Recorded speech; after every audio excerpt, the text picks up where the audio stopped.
Bonjour à tous, bienvenue à cette webconférence. Je suis Marie-Bide Deschaumes, je suis chef de projet marketing chez Jury Travail. Cette conférence sera à destination des chefs d'entreprise. Face à la crise sanitaire que nous traversons actuellement, nous savons que vous avez beaucoup de questions, notamment suite aux récents décrets et ordonnances qui continuent de sortir. Donc, chez Jury Travail, on a souhaité se mobiliser à vos côtés en vous faisant bénéficier de notre réseau d'experts. C'est pourquoi nous avons la chance d'accueillir avec nous Maître Fawaz, qui est avocate en droit des affaires au barreau de Paris. Bonjour à vous, Maître, et merci d'être parmi nous. Bonjour et merci de m'avoir convié à cette webconférence qui, j'espère, intéressera le plus grand nombre. Alors, donc cette webconférence traitera de sujets qui intéresseront particulièrement les chefs d'entreprise. Quelles sont les actions à mener pendant cette crise d'un point de vue social, fiscal? Comment convoque-t-on l'Assemblée générale en temps de crise? Donc, Maître Fawaz nous fera l'honneur de nous présenter durant une trentaine de minutes les points importants à savoir. Et ensuite, elle répondra à des questions que nous avions reçues de la part de chefs d'entreprise sur le sujet. Donc, avant de démarrer cette webconférence, je tenais à repréciser que nous avons à disposition sur Jury Travail une page spéciale qui répertorie tous nos articles ainsi que les plannings de prochains webinaires concernant la crise sanitaire actuelle. Donc, vous trouverez tout ça sur www.jurytravail.com/coronavirus. N'hésitez pas à la consulter. Et enfin, si vous avez besoin de conseils juridiques, les coordonnées de Maître Fawaz sont sur la présentation que nous ferons défiler, donc n'hésitez pas à la contacter suite à cette webconférence. Et ben, je vous laisse, Maître Fawaz, faire la présentation. Alors, je vous remercie pour votre invitation. Effectivement, pas mal de nos clients et notamment des chefs d'entreprise ont, à travers différentes problématiques, dû gérer cette crise de Covid-19 qui aujourd'hui sévit actuellement depuis environ plus d'un mois et demi en France. Les mesures de confinement ont été décidées par les pouvoirs publics à compter du 16 mars 2020 et depuis lors, il a fallu pour l'entreprise gérer cette crise. Gérer la manière dont effectivement le chef d'entreprise devait faire face aux différentes problématiques, les problématiques en termes de salariales, les problématiques en termes de charges sociales, les problématiques en termes de gestion de trésorerie. Et c'est effectivement les problématiques en termes de convocation des assemblées générales et des relations et de l'interactivité avec ses associés. Et effectivement, dans le tissu industriel, le tissu entrepreneurial qui existe aujourd'hui en France, en tant que professionnel expert, nous avons été, mon cabinet et moi-même, très sollicités sur ces différentes questions. Donc, il nous a paru intéressant, effectivement, lorsque vous m'avez proposé cette invitation, de revenir sur différents points. Différentes problématiques qui sont des problématiques que, en tant que professionnels, en pratique, ce sont des problématiques que nous avons eu à aborder et à des questions très terre à terre que le chef d'entreprise a pu nous poser. La première question que le chef d'entreprise, effectivement, est venu nous poser, c'est quid des mesures sociales à prendre? Effectivement, lors du début du confinement, aux alentours du 16 mars, la situation était très confuse, notamment par rapport aux organismes sociaux, par rapport à la Directe, par rapport à l'URSSAF et par rapport aux différentes caisses sociales de retraite qui sont effectivement un des interlocuteurs de l'entreprise. En termes de mesures sociales directes, quid du personnel? Est-ce que nous devons effectivement mettre en œuvre la gestion du personnel? Comment on doit gérer le personnel? Est-ce que l'activité de l'entreprise nécessite un personnel qui continue et qui poursuit son activité, que ce soit en télétravail ou effectivement directement dans l'entreprise? Comment mettre en place des mesures organisationnelles qui préservent la sécurité et la santé des travailleurs et des salariés? On voit actuellement le cas de Amazon, effectivement, qui, il y a 2 jours, a eu une décision du tribunal de Nanterre qui l'a enjoint à respecter un certain nombre de règles en matière de sécurité des postes de travail.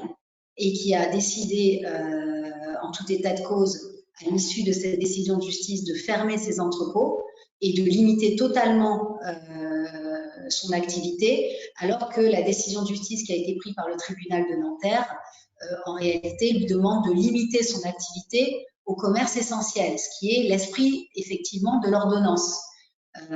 Mais Amazon a décidé, effectivement, parce que je pense que ça lui coûtait énormément d'argent, plutôt de fermer ses sites sur la France. Donc voilà un exemple de gestion qui a été un peu chaotique pour une entreprise, une grande entreprise comme Amazon. Effectivement, le chef d'entreprise se trouve confronté à plusieurs modalités. Il y a d'abord une possibilité qui est, à mon sens, la possibilité la plus sécurisante pour le travailleur, c'est le télétravail. Le problème du télétravail, c'est vrai qu'il induit une efficacité qui va être, quoi qu'on en dise, compte tenu effectivement des conditions de chacun, un peu moins en termes de productivité, on aura une productivité qui est minorée.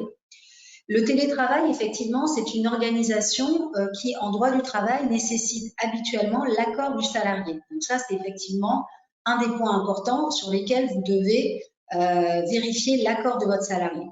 En général, et face à la crise et face à la peur de perdre son emploi au retour de la crise, les salariés, en général, acceptent très facilement le télétravail. Dès lors que vous leur mettez à disposition des moyens électroniques adaptés pour qu'ils puissent mettre en place le télétravail. Un des exemples, effectivement, que j'ai eu pendant ce mois de confinement, donc rétrospectivement depuis un mois, puisque le confinement a été décidé le 16 mars et qu'on est le 16 avril, j'ai eu pas mal de salariés qui m'ont effectivement contacté en me disant « Est-ce qu'on doit mettre en place le télétravail alors que notre employeur ne nous donne pas les outils utiles pour le télétravail ?» Effectivement, en général, l'employeur doit mettre à disposition un outil professionnel sous la forme d'un ordinateur portable au minimum, effectivement peut-être aussi d'un scan s'il y a énormément de choses à scanner, en tout cas un ordinateur qui permette aux salariés de se connecter à distance et lui mettre également en place les logiciels, les différents logiciels susceptibles d'être utilisés et qui lui permettent et qui doivent être installés sur son ordinateur professionnel pour lui permettre d'avoir un accès à distance au serveur de l'entreprise. Donc ça, effectivement, c'est une possibilité. Encore faut-il que cela concerne des entreprises où le télétravail est possible. On sait très bien qu'il y a pas mal d'entreprises où le télétravail est possible une journée ou deux, mais que le reste du temps, on a besoin d'avoir effectivement soit un accueil physique, soit une logistique sur place. Et le télétravail, dans ce cas-là, n'est pas forcément quelque chose d'intéressant.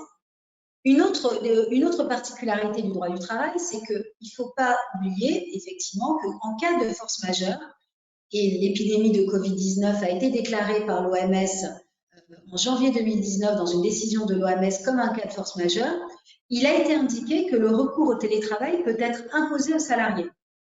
Donc effectivement, si vous avez un salarié qui conteste les conditions dans lesquelles il exerce son télétravail, vous pouvez recourir effectivement exceptionnellement. Le cas de force majeure est toujours exceptionnel.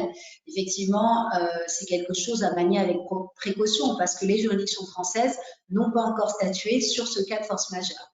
Mais vous pouvez vous référer effectivement à une décision de l'OMS qui date de janvier 2020, au moment où en fait le coronavirus, le Covid-19 est apparu en Chine.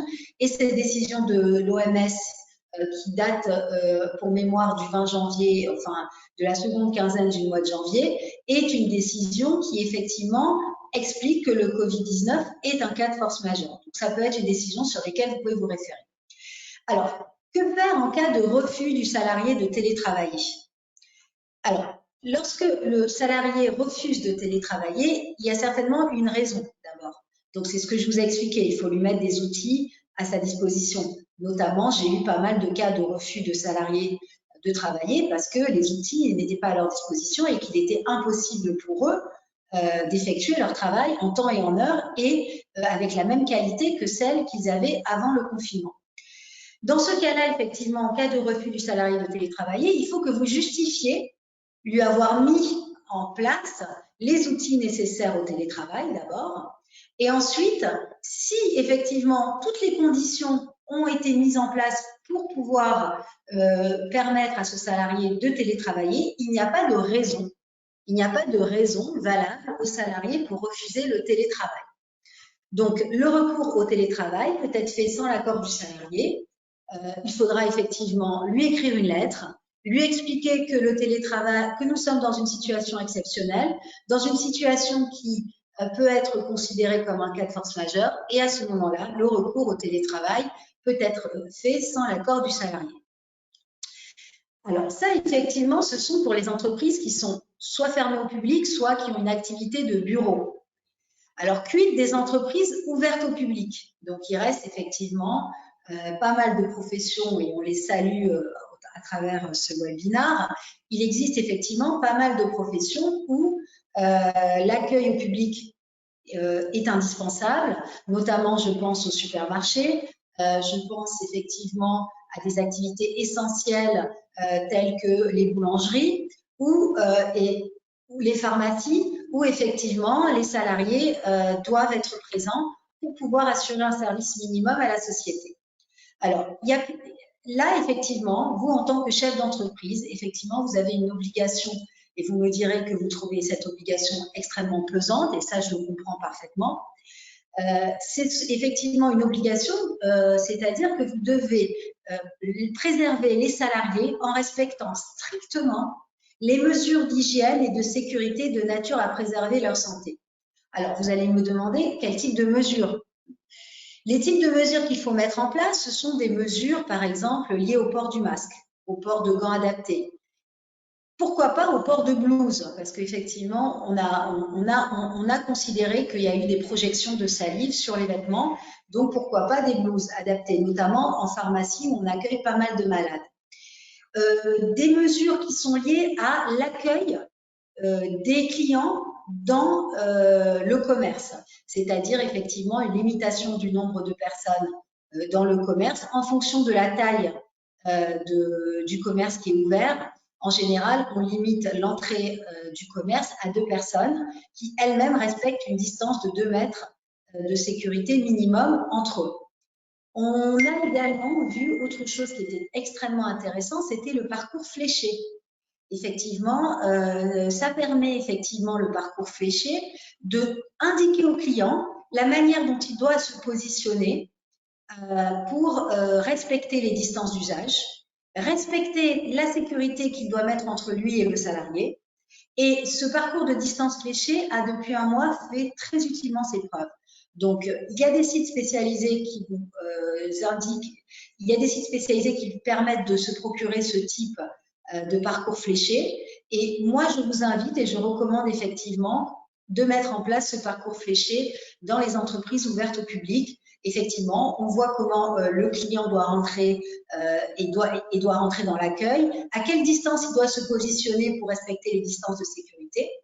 Et mesure intéressante également, mais celle-là, effectivement, elle est un peu plus compliquée à mettre en place. Effectivement, c'est une sorte de bâche plastique. Il y a pas mal d'entreprises françaises qui s'y sont mis parce que, effectivement, c'est des bâches plastiques que vous pouvez absolument pas vous procurer à l'étranger puisque les exportations sont très compliquées actuellement et notamment en matière de masques. Mais vous pouvez trouver un fournisseur local qui propose ces bâches en plastique qui permettent en fait, au niveau de l'accueil, de faire une distanciation entre le salarié et le client avec un barrage sur la projection de salive qui est l'un des éléments et l'un des moyens de contamination au Covid-19.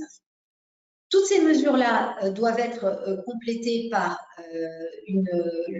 d'autres éléments, c'est-à-dire il faut effectivement que le salarié puisse se laver les mains toutes les heures, qu'on puisse lui mettre à disposition du gel hydroalcoolique, que le nettoyage et la désinfection des lieux de travail soient, si elle n'est pas quotidienne, au moins hebdomadaire, au minimum, ou bien bi-hebdomadaire, je recommande. Je sais qu'effectivement, c'est des charges importantes pour l'entreprise. Il faut également une distanciation au niveau de la manière dont désormais dans l'entreprise on procède, c'est-à-dire il faut éviter les réunions, toutes les réunions, même si on est dans le même bâtiment, les réunions doivent être faites par des logiciels adaptés. Il existe actuellement Zoom, il existe des logiciels qui permettent de faire des réunions sans qu'il y ait une réunion physique qui se tienne. Il faut effectivement éviter, dans le cadre du réfectoire, que les salariés soient nombreux dans le réfectoire. Donc, il faut respecter dans le réfectoire, au moment des repas, la distance de sécurité. Il faut mettre en œuvre un parcours fléché et effectivement cette distance de sécurité. Il faut régulièrement aérer les lieux. Donc, l'aération est très importante également. Et effectivement, si vous êtes dans un bureau, dans des bureaux, évitez de manger ensemble en réunion, absolument. Voilà toutes les mesures qu'un chef d'entreprise peut prendre, qui sont des mesures qui vont le protéger. Effectivement, si à la suite du déconfinement, on se retrouve avec des salariés qui entendent actionner effectivement une action en justice liée à une faute inexcusable ou à une mauvaise mise en place des mesures d'hygiène et de sécurité. Toutes ces mesures d'hygiène et de sécurité ont été validées par la DIRECT, par l'inspection du travail, et c'est des mesures de sécurité qui actuellement sont utilisées dans le secteur textile, dans le secteur de l'industrie. Donc effectivement, voilà des mesures de sécurité pratiques, claires, que vous pouvez mettre en place et qui vous permettent, vous, en tant que chef d'entreprise, d'assurer la sécurité de vos travailleurs lorsqu'ils prennent leur emploi et lorsque l'entreprise est ouverte au public. Alors, en dernier lieu, il y a effectivement un autre moyen dans la gestion des mesures sociales. Ce sont pour les entreprises qui sont fermées au public. Malheureusement, actuellement, il y a pas mal d'entreprises qui sont fermées au public, et notamment toutes les entreprises qui sont dans le secteur du tourisme, les hôtels, les cafés, les restaurants, également les entreprises qui sont liées à des activités d'événementiel, puisque cette année 2020 est une année sinistrée. Et là, effectivement, le chef d'entreprise doit, à mon sens, et c'est aujourd'hui une des constatations de la DIRECT, mettre en place ce qu'on appelle, entre guillemets, le chômage partiel, et dont le nom et le dispositif juridique est l'activité partielle.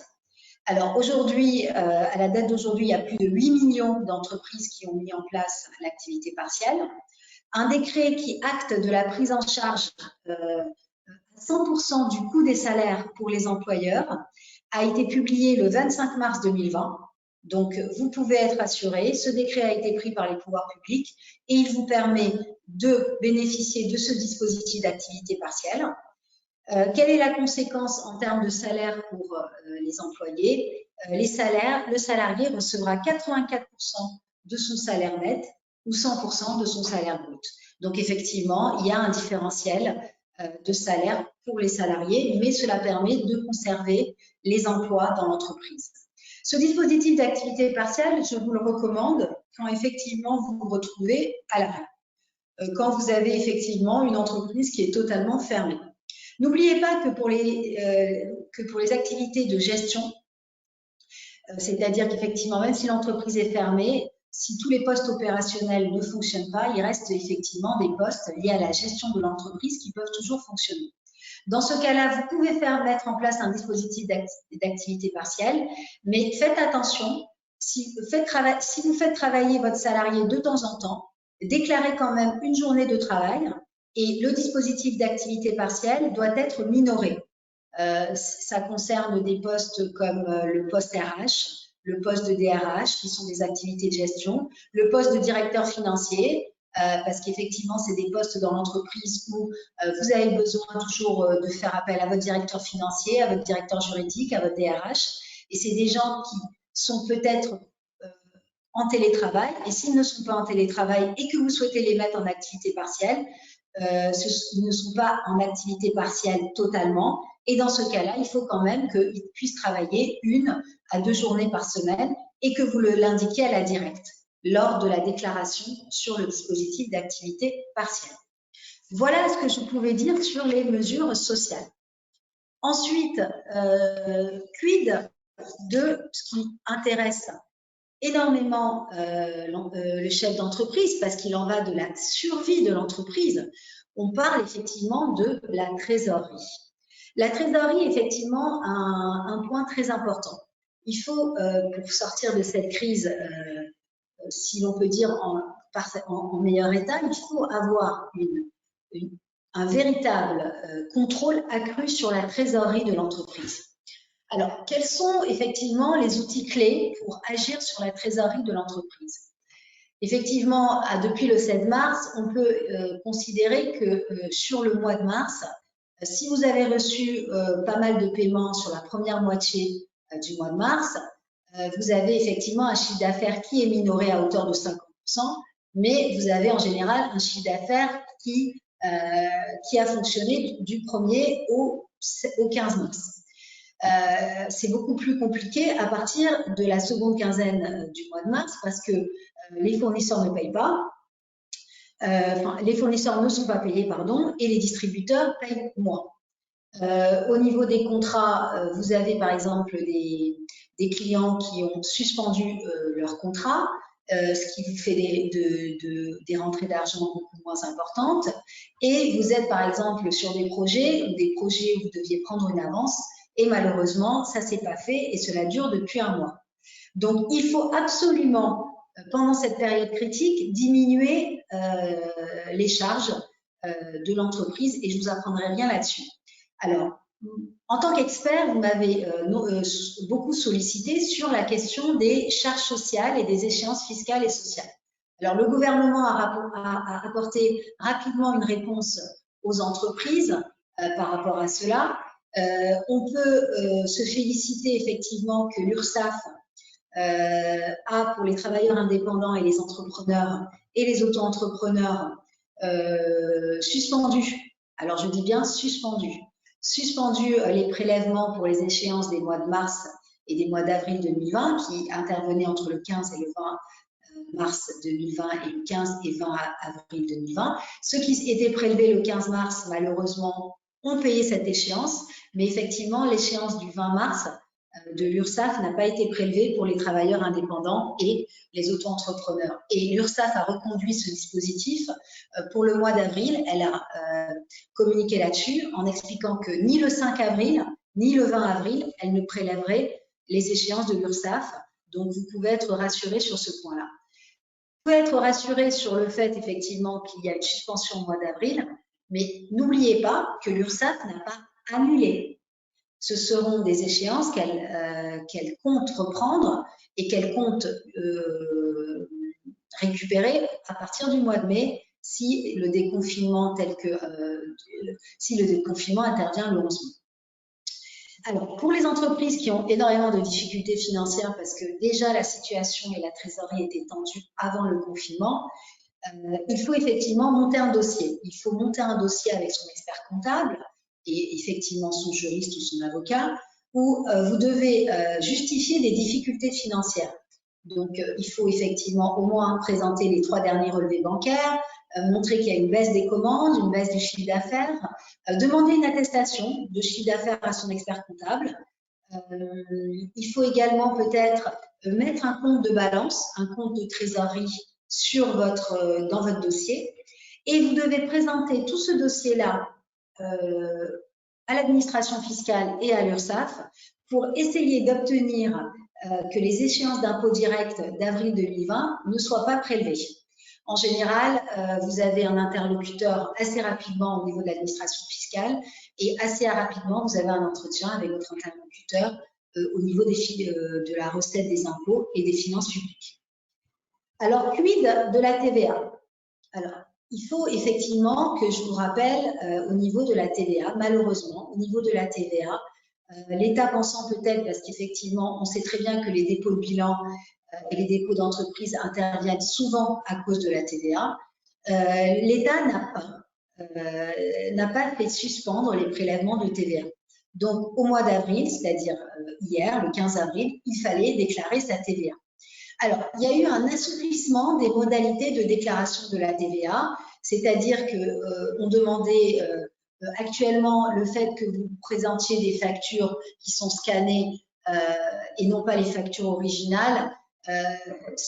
Effectivement, il y a eu un décret là-dessus qui permet d'assouplir les modalités déclaratives en termes de TVA. On passe par le scan, on passe par les par le site impôts.gouv.fr et effectivement, l'administration fiscale sera très tolérante sur les modalités de déclaration de TVA. Et c'est surtout au niveau du montant de chiffre d'affaires que vous déclarez que l'administration fiscale est tolérante. Si vous n'avez pas accès physiquement à vos classeurs qui sont restés au bureau, vous pouvez déclarer un forfait, c'est-à-dire si vous avez une idée du chiffre d'affaires que vous avez encaissé entre au mois de février et au mois de mars, vous pouvez déclarer un forfait et l'administration fiscale a indiqué que cela n'entraînerait pas de pénalité ou de mise en demeure par rapport à cela. Donc, c'est un décret qui est paru au mois de mars. Donc, pour le mois d'avril et au niveau du mois de mars, si vous n'avez pas accès à vos classeurs, déclarez un chiffre grosso modo. L'administration fiscale a effectivement mis en œuvre un dispositif, dispositif légal qui assouplit les modalités de déclaration de la TVA. Alors, vous allez également me parler d'une autre incidence qui est extrêmement importante, qui est celle des liasses fiscales. On est en pleine période fiscale. Votre expert comptable avait mis les bouchées doubles pour sortir les liasses fiscales au 31 mars. Et effectivement, heureusement, fort heureusement, ce qui s'est passé, c'est qu'on a autorisé un report au 31 mai 2020 de la date limite de souscription des déclarations de résultats 2019. Donc, c'est une mesure qui va être appliquée à l'impôt sur les sociétés et aux revenus catégoriels, c'est-à-dire les BIC, les BNC, les BA, et ceux effectivement qui sont imposables à l'impôt sur le revenu. Donc, cela concerne les sociétés qui sont soumises à l'IS, cela concerne les sociétés qui sont soumises à l'IR, et ce sont également toutes les professions libérales qui sont concernées par cela, les travailleurs indépendants, les auto-entrepreneurs également. Cela concerne également, donc comme je vous le disais, les sociétés soumises à l'IR et notamment la déclaration de résultats numéro 2072 des SCI non soumises à l'IS et également cela concerne les déclarations, je préfère être précise parce qu'il y aura certainement des questions là-dessus, les déclarations numéro 2065, numéro 2031, numéro 2035 et 2139 et leurs annexes. Donc, vous pouvez souffler. Au niveau des liasses fiscales, votre expert comptable aura la possibilité de les mettre en place jusqu'au 31 mai 2019, ce qui vous laisse un temps supplémentaire si vous n'avez pas accès à vos bureaux pour rechercher des documents et pour rechercher des justificatifs par rapport à vos dépenses et à vos charges pour vous permettre de tout transmettre à votre expert comptable afin qu'il puisse déterminer le résultat fiscal. Donc voilà également un des points positifs qui a été mis en place par le gouvernement pour soutenir les entreprises par rapport à cela. Alors, venons effectivement, donc nous avons effectivement en conclusion, au niveau de la trésorerie de votre entreprise, essayez de faire un rapide portrait, qui n'est évidemment pas exhaustif, de tout ce qui est échéance fiscale et sociale au niveau de la gestion de la trésorerie de votre entreprise. Alors, quelles sont les autres charges qui impactent la trésorerie de votre entreprise? On le sait très bien, ce sont les loyers et ce sont les factures courantes d'eau, d'électricité. Donc, il y a également un décret qui est paru suite à l'ordonnance qui a été prise, un décret qui est paru qui permet de suspendre ou de reporter les loyers jusqu'aux échéances du mois de mai. Donc, effectivement, vous devez faire un courrier à votre bailleur, lui expliquer les difficultés financières que vous rencontrez et utiliser en fait l'article 11 de la loi qui a décrété l'état d'urgence sanitaire. Et cet article 11, pour être précis, c'est l'article 11G, qui vous permet de reporter ou d'étaler sur le long terme les loyers au niveau de votre entreprise. Donc voilà également un point important par rapport à cela. Et je vous invite effectivement à préparer ce courrier, à l'adresser en recommandé AR à votre bailleur pour pouvoir obtenir une suspension, un étalement. Ça vous permettra de ne pas impacter trop lourdement la trésorerie de votre entreprise. Alors, un conseil personnel, puisque je conseille au quotidien des entreprises par rapport à ça, À notre sens, c'est une bonne c'est une bonne mesure, mais qu'il faut utiliser avec précaution. Parce que l'objectif, c'est pas d'impacter lourdement la trésorerie de l'entreprise au mois de mai, parce que la reprise de l'activité sera quand même compliquée. Donc, à notre sens, si vous deviez prévoir un report ou un étalement des loyers, peut-être prévoyez de payer la moitié du loyer ce mois-ci et conserver par devers vous la moitié du loyer pour pouvoir la régler sur un étalement de 3, 4, 5 mois. Pourquoi? Parce que ça vous permet de commencer à apurer vos dettes et on connaît le fameux dicton qui paye ses dettes s'enrichit, tout en préservant la trésorerie de l'entreprise et en permettant effectivement que dans l'entreprise, vous payiez, vous puissiez conserver une partie de la trésorerie de l'entreprise qui va permettre en fait de refinancer certaines choses lors de la reprise. Voilà donc un des conseils par rapport au loyer. Alors sur les factures d'eau et d'électricité, si l'entreprise est fermée, elles seront moins importantes au mois de mars et au mois d'avril. Vous pouvez suspendre et demander le report sans difficulté de vos factures d'eau et d'électricité. C'est prévu dans le dispositif gouvernemental, toujours à l'article 11 de la loi sur l'état d'urgence sanitaire. Donc voilà les différentes mesures que vous pouvez prendre, qui sont des mesures immédiates et qui permettent de soulager la trésorerie de votre entreprise. Et cela, en plus, effectivement, des mesures liées au chômage partiel, puisque le chômage partiel entraîne comme conséquence que vous ne payez, vous allez peut-être faire l'avance des charges salariales parce que le gouvernement et la Direct n'a pas répondu très rapidement au niveau de l'activité partielle, mais nous avons un retour des différentes entreprises. La Direct commence effectivement à verser et à vous rembourser les salaires des employés depuis un mois. Donc, vous allez dans les jours qui viennent, dans les semaines à venir, obtenir le remboursement des salaires que vous avez avancés. N'ayez pas d'inquiétude là-dessus. Nous avons les retours des entreprises et en général, effectivement, la Direct traite les demandes, même si je sais qu'au départ, il y a eu beaucoup de difficultés pour pouvoir déclarer son activité partielle, son chômage partiel. Voilà les mesures que je pouvais vous préconiser en matière de gestion de la trésorerie de votre entreprise. Nous allons venir maintenant plus directement à un point qui n'est pas forcément abordé par beaucoup de mes confrères et qui, à mon sens, est essentiel quand on aborde le rôle du chef d'entreprise. Quid de votre rémunération? Parce que effectivement, vous prenez soin de vos salariés, vous prenez soin de vos cadres et des directeurs, et quid de votre propre rémunération?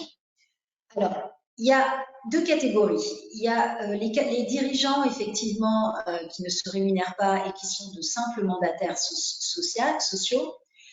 Et il y a les dirigeants qui sont assimilés salariés. Donc, il y a pas mal, effectivement, de présidents de SA, SAS, SASU, SARL, qui sont des dirigeants qui sont assimilés salariés. Donc, vous avez été nombreux à nous poser la question, est-ce que je peux effectivement bénéficier du dispositif d'activité partielle qui est lié au Covid-19? Parce que, au-delà de mes fonctions de mandataire social, j'exerce une fonction salariée dans l'entreprise, je suis directeur technique, je suis directeur export, je suis principal commercial de mon entreprise, j'ai un contrat de travail avec mon entreprise, j'exerce des fonctions qui sont techniques, spécifiques, spécialisées. Je suis pour un laboratoire, par exemple, effectivement, le laboratoire actuellement, il n'y a pas d'activité partielle, mais par exemple pour un restaurateur, je suis le chef en cuisine. C'est moi, effectivement, qui cuisine le midi et le soir. Pour quelle raison je ne pourrais pas bénéficier du dispositif d'activité partielle? Rassurez-vous, les dirigeants d'entreprises qui sont assimilés salariés et qui cumulent un mandat social et un contrat de travail et qui cotisent à l'UNEDIC et à Pôle emploi sont éligibles au chômage partiel. Donc, lorsque vous déclarez vos salariés, vous vous déclarez et vous également dans le cadre du chômage partiel et vous recevrez 84% du salaire net que l'entreprise vous versait dans le cadre du chômage partiel. Voilà pour cette réponse. Par contre, ceux qui n'ont pas de contrat de travail et qui ne cotisent pas et qui ne cumulent pas un mandat social et un contrat de travail, c'est-à-dire ce qu'on appelle les mandataires sociaux, eux ne sont pas éligibles au chômage partiel et votre dossier sera refusé. Donc, je vous invite effectivement à ne pas le présenter. Voilà, je voulais quand même éclaircir ce point par rapport au chômage partiel. Alors, effectivement, un autre point qui concerne le chef d'entreprise, c'est est-ce que le chef d'entreprise peut bénéficier d'un arrêt de travail dérogatoire au titre de la garde d'enfants? Effectivement, le président de SAS et de SASU peut bénéficier de ce dispositif dès lors qu'il remplit les conditions du dispositif. Il faut que vous gardiez un de vos enfants de moins de 16 ans et au moment de l'arrêt de travail et que votre propre conjoint, lui, soit effectivement obligé de continuer à poursuivre son activité. Par contre, faites attention, pour les dirigeants qui ne sont pas rémunérés, ce dispositif ne sera pas ouvert. C'est-à-dire que si effectivement, avant le mois de mars, vous ne vous rémunériez pas au titre de votre activité, il est logique effectivement que ce dispositif ne vous soit pas ouvert. Il faut avoir perçu au minimum une rémunération équivalente à 150 heures de travail au cours des 3 derniers mois pour en bénéficier. Et donc, je vous donne l'indication, il faut avoir perçu au minimum un salaire brut de 1522,5 € pour pouvoir bénéficier de ce dispositif. Ensuite, quid de la convocation? Alors, donc voilà pour des questions très pratiques. Maintenant, quid de la convocation des assemblées générales pendant l'épidémie de Covid-19? Alors, toujours, on est en période fiscale. Vous aviez l'habitude de convoquer vos assemblées générales. Comment on fait? Alors, il y a eu un décret qui est paru qui permet, vous, en tant que chef d'entreprise, de convoquer les assemblées générales. Vous avez le choix entre tenir votre assemblée d'approbation de compte hors de la présence physique des associés ou de différer cette tenue au-delà des 6 mois qui suivent la clôture de l'exercice. Donc, vous avez la possibilité, si effectivement cette assemblée générale d'approbation de compte est prête et que tout était prêt avant même le confinement, vous pouvez la tenir hors la présence physique des salariés via un moyen de visioconférence, ou de différer la tenue de celle-ci, si par exemple rien n'est prêt, les liasses fiscales n'ont pas été établies, vous allez bénéficier également d'un report au niveau des déclarations. Vous pouvez différer cette tenue au-delà des 6 mois qui suivent la clôture de l'exercice. Voilà ce que je pouvais dire effectivement sur les assemblées générales par rapport à cela. Alors, comment, vous allez me dire, mais comment tenir l'assemblée sans réunir les associés? Alors, je vais vous donner quelques précisions là-dessus. Alors, l'organe compétent pour convoquer l'assemblée peut décider, donc l'organe compétent, c'est vous, hein, c'est le chef d'entreprise, ou bien vous agissez également, le chef d'entreprise peut être effectivement soit le président de SAS, soit aussi un directeur général qui agit sur délégation du pouvoir. Et vous pouvez décider que celle-ci se tiendra hors la présence physique des participants, membres de l'Assemblée ou autres personnes, notamment les commissaires aux comptes dans les SAS, ou par conférence téléphonique ou par moyen audiovisuel. Et c'est l'article 4 de l'ordonnance 2020-321 qui est venu légiférer en ce sens. Dans ce cas-là, les membres de l'Assemblée pourront participer ou voter selon des modalités que vous aurez fixées. Par exemple, vous envoyez un pouvoir, vous faites un vote à distance ou dans le cadre de la visioconférence, vous recueillez les votes. Les décisions seront considérées comme régulièrement prises au terme de l'ordonnance que je viens de vous citer, au terme de l'article 4 de cette ordonnance. Les membres de l'Assemblée et les autres personnes auront le droit d'y assister et ils pourront être avisés par tout moyen qui permet d'assurer leur information effective à la date et à cette heure. Si le recours à une conférence téléphonique est également possible, y compris pour faire approuver les comptes annuels et même en l'absence de clause statutaire. Donc, vous avez vu que les modalités de convocation des assemblées générales ont été largement assouplies. Voilà ce que je pouvais vous dire sur cette option-là.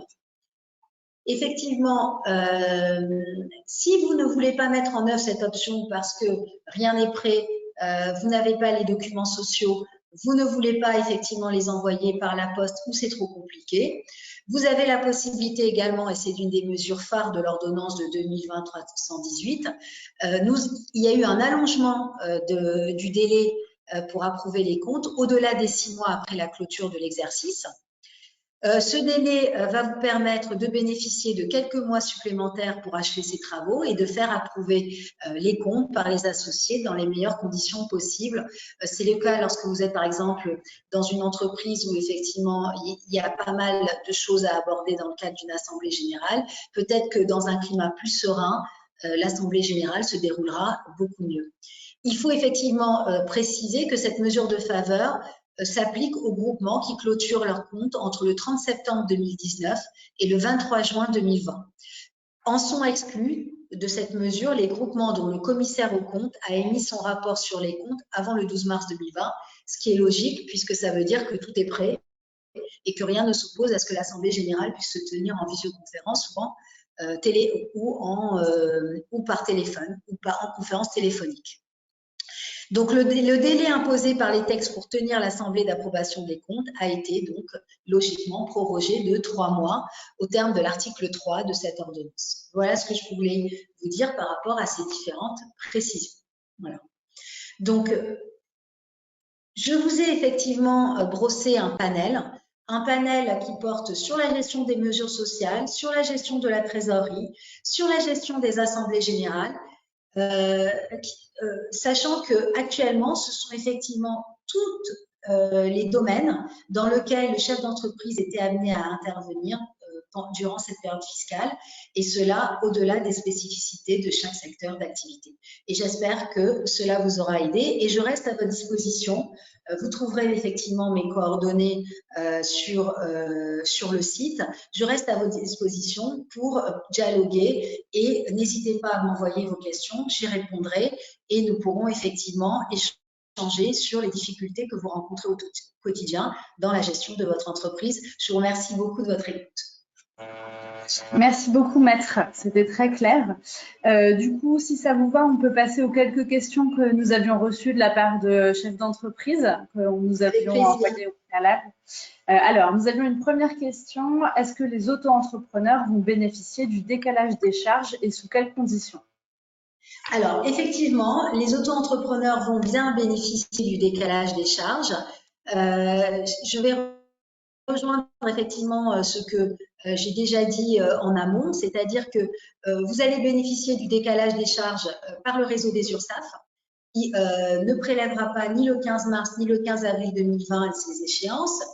L'URSSAF a d'ores et déjà indiqué qu'elle octroierait des délais de paiement, qu'elle ajusterait l'échéancier des cotisations sur le reste de l'année, et elle indique effectivement, bon, elle peut donner à des auto-entrepreneurs ou à des travailleurs indépendants une aide financière exceptionnelle, mais effectivement, je vous indique d'ores et déjà que cette aide financière exceptionnelle a été plafonnée environ à 1 000 € et que cette action sociale reste limitée à des entreprises qui ont de réelles difficultés financières. Donc voilà, effectivement, les mesures phares qui ont été prises par l'URSSAF portent surtout sur l'octroi de délais de paiement, l'absence de toute pénalité ou de majoration de retard et effectivement un ajustement de l'échéancier des cotisations sur le reste de l'année 2020. Les modalités pour l'administration fiscale pour les auto-entrepreneurs, les travailleurs indépendants, c'est effectivement la CFE et la taxe foncière. Il est possible de demander la suspension des prélèvements mensuels. Le montant restant sera prélevé sans pénalité, sans majoration. Pour la TVA, je vous ai déjà indiqué qu'en revanche, pour la TVA, il fallait la régler parce que le gouvernement n'a pas prévu de dispositif particulier pour la TVA. Là, vous vous exposez en revanche à une mise en demeure et à des majorations. Effectivement, vous pouvez également moduler l'impôt sur le revenu que vous payez en tant qu'auto-entrepreneur en allant directement sur votre espace en ligne impôts.gouv.fr. Vous irez dans les rubriques « Gérer mon prélèvement à la source », puis dans la rubrique « Gérer vos acomptes » et vous reporterez effectivement, vous pouvez reporter votre acompte ou le suspendre sans difficulté. Voilà ce que je pouvais dire là-dessus. Merci beaucoup. Alors, une deuxième question. Pour bénéficier de l'aide de 1 500 €, il est fait référence dans les textes au chiffre d'affaires du mois de mars. Quelles règles appliquer pour ceux qui déclarent leur chiffre d'affaires sur une base trimestrielle? Oui, tout à fait. J'ai eu pas mal d'interrogations là-dessus. Donc, aujourd'hui, on a bien analysé le dispositif qui est mis en place par le gouvernement. Donc, là-dessus, effectivement, vous nous avez posé des questions très concrètes. Ce que je peux vous dire, c'est que le chiffre d'affaires de référence pour calculer le seuil de perte de chiffre d'affaires est précisé dans un tableau récapitulatif. Pour les entreprises qui existent depuis au 1er mars 2019, c'est-à-dire depuis plus d'un an, il faut prendre en compte le chiffre d'affaires du mois de mars 2019. Pour les entreprises qui sont créées après le 1er mars 2019, qui sont des petites entreprises, il faut que vous calculiez le chiffre d'affaires mensuel moyen entre la date de votre création, par exemple, date de création au 10 septembre 2019, et le 29 février 2020, et vous trouvez effectivement un chiffre d'affaires mensuel moyen là-dessus. Alors, pour les entrepreneurs, personnes physiques qui bénéficient d'un congé pour maladie, accident du travail ou maternité en mars 2019, ou pour une personne morale dont le dirigeant a bénéficié d'un tel congé durant cette période, là encore, le gouvernement demande que, comme chiffre d'affaires de référence, vous preniez le chiffre d'affaires mensuel moyen entre le 1er avril 2019 et le 29 septembre 2019. Donc, il faut donc indiquer, pour la plupart des entreprises, il faut donc indiquer le chiffre d'affaires reçu au mois de mars 2020 en identifiant sur votre relevé bancaire du compte bancaire de la société les entrées d'argent. Si vous n'avez pas eu malheureusement de chiffre d'affaires au mois de mars 2020, dans ce cas-là, il faut indiquer 0. Alors, attention, il faut que je vous indique là-dessus que l'aide qui est susceptible d'être versée à l'entreprise est plafonnée à 1 500 €. Donc, on indique bien un plafond. Donc, si la perte du chiffre d'affaires est supérieure à ce montant, vous ne recevrez qu'une aide de 1 500 €. En revanche, si elle est inférieure, l'entreprise n'aura droit qu'au montant de cette perte. Donc, ce n'est pas 1 500 €, c'est le 1 500 € étant un plafond, et j'espère que tous les participants ont bien compris cela. Donc, vous pouvez recevoir moins. C'est ça le point également important. Voilà. Merci. Alors, nos prochaines questions concernent des chefs d'entreprise hors auto-entreprise. Est-ce qu'un président de SAS et son directeur général non cotisant au Pôle emploi peuvent bénéficier de l'activité partielle? Alors, effectivement, cette question rejoint ce que je vous avais expliqué pendant mon exposé, c'est que lorsque vous ne cotisez pas à Pôle emploi, vous n'êtes pas salarié, vous n'avez pas de contrat de travail, vous ne cumulez pas un mandat social avec un contrat de travail, et donc malheureusement, vous ne pouvez pas bénéficier de ce dispositif. Parfait. Et au contraire, nous avions la question de, étant dirigeante salariée d'une SAS, ai-je le droit au chômage partiel? Et là, vous l'aviez expliqué également. Exactement. Alors, un décret publié dans le cadre de la crise a étendu le dispositif de l'activité partielle aux entreprises étrangères sans établissement en France. Mais le site activité partielle n'est pas adapté pour une demande d'une entreprise de ce type, parce qu'il faut qu'il indique une adresse française. Donc, comment faire? Alors, effectivement, c'est un cas qui est intervenu pour des entreprises étrangères qu'on conseille. Donc, c'est une question qui est très pertinente. Quid de ces entreprises qui agissent sur le territoire français et de ces entreprises étrangères?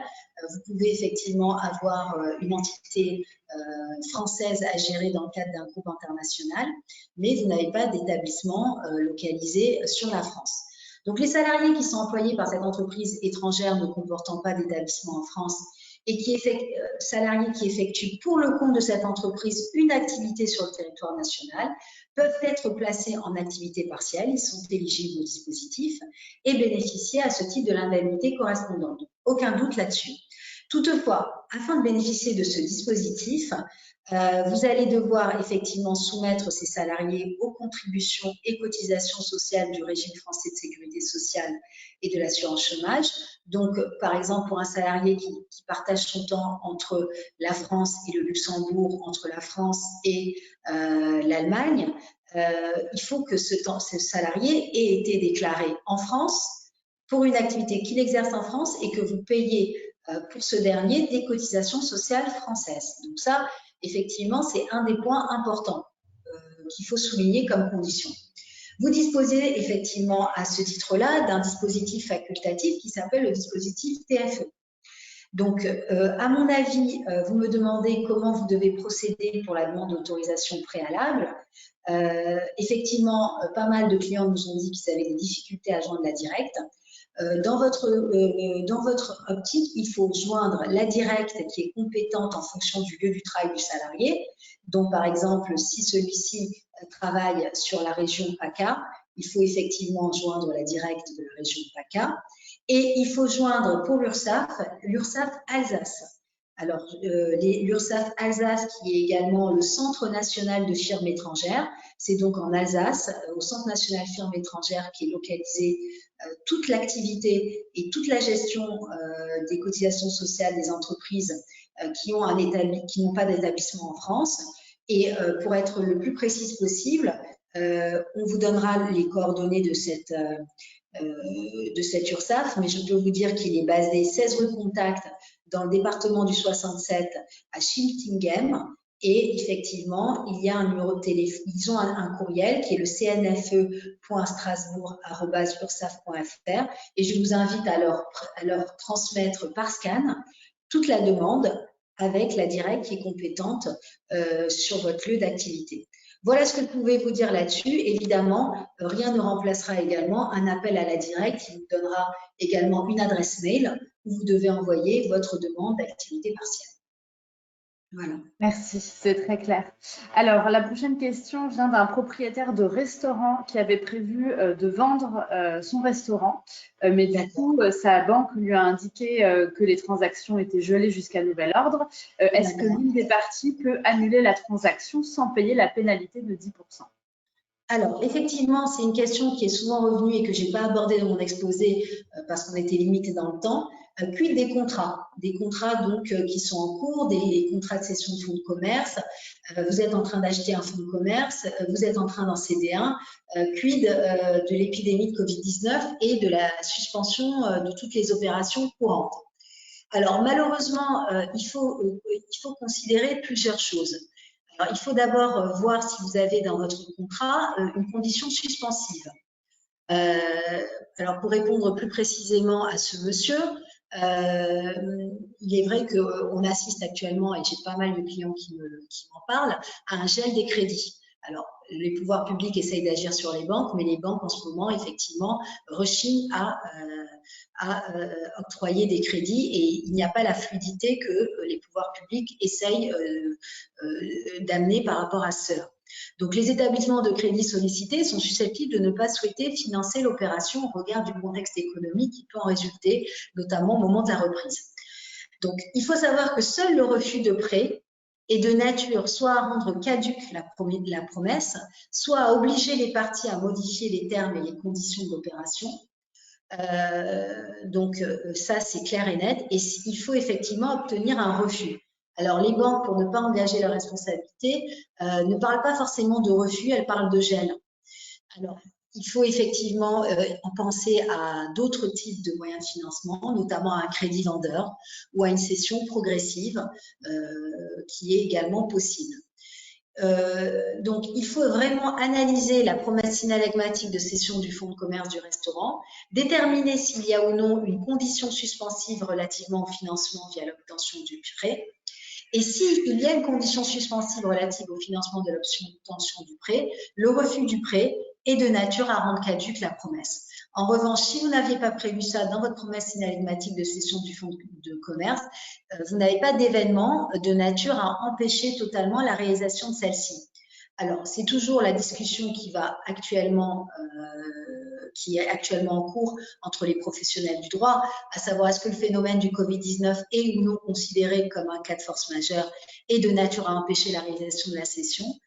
Ça, ce sera quelque chose qui sera débattu au cas par cas devant les juridictions françaises. Et pour l'instant, au jour d'aujourd'hui, nous n'avons pas le recul nécessaire pour vous indiquer comment les juridictions françaises vont se positionner là-dessus dans le cadre des promesses synalagmatiques. Je ne peux que vous citer cette décision qui fait désormais référence, qui est la décision de l'OMS de janvier 2020. Mais actuellement, je ne peux pas vous garantir que les juges ne décideront que l'épidémie de Covid-19 est un cas de force majeure. Je pense que chaque dossier sera étudié au cas par le magistrat, et ce sera en fonction de chaque espèce et de chaque spécificité que le magistrat déterminera si ou non il s'agit d'un cas de force majeure. Voilà. Très bien, merci. Alors, on arrive sur la dernière question. Si je n'ai pas la trésorerie suffisante pour avancer les salaires, comment puis-je faire? Alors, effectivement, c'est une question qui est souvent revenue. Le choix qui s'offre à vous en tant que chef d'entreprise, c'est soit de déclencher rapidement le dispositif d'activité partielle dès lors que vous répondez aux conditions de mise en œuvre de celui-ci. Actuellement, j'ai déjà quelques clients, mais environ 30% des clients qui ont reçu déjà des indemnisations rapides.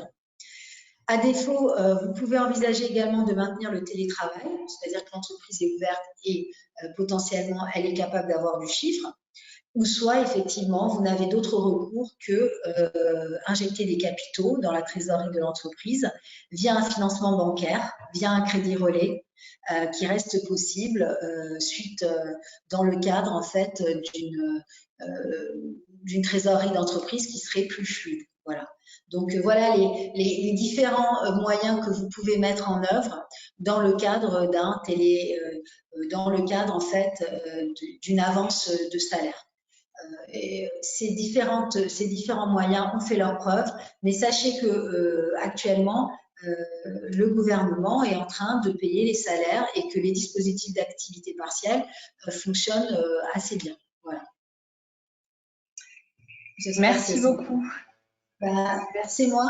Je vous remercie de votre invitation et j'espère que toutes ces informations permettront effectivement à des participants d'y voir un peu plus clair dans la gestion au quotidien de leur société. Merci beaucoup. J'espère effectivement que tout le monde aura eu les réponses à ces questions et n'hésitez pas à contacter Maître Fawaz si vous avez besoin de conseils juridiques plus poussés. Et merci encore d'avoir accepté d'animer cette webconférence.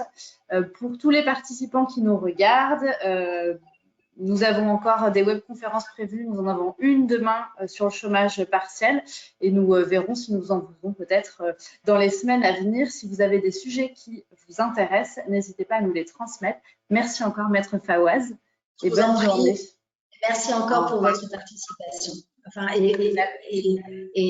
de votre invitation également. Merci, à bientôt. Merci beaucoup. Au revoir. Au revoir.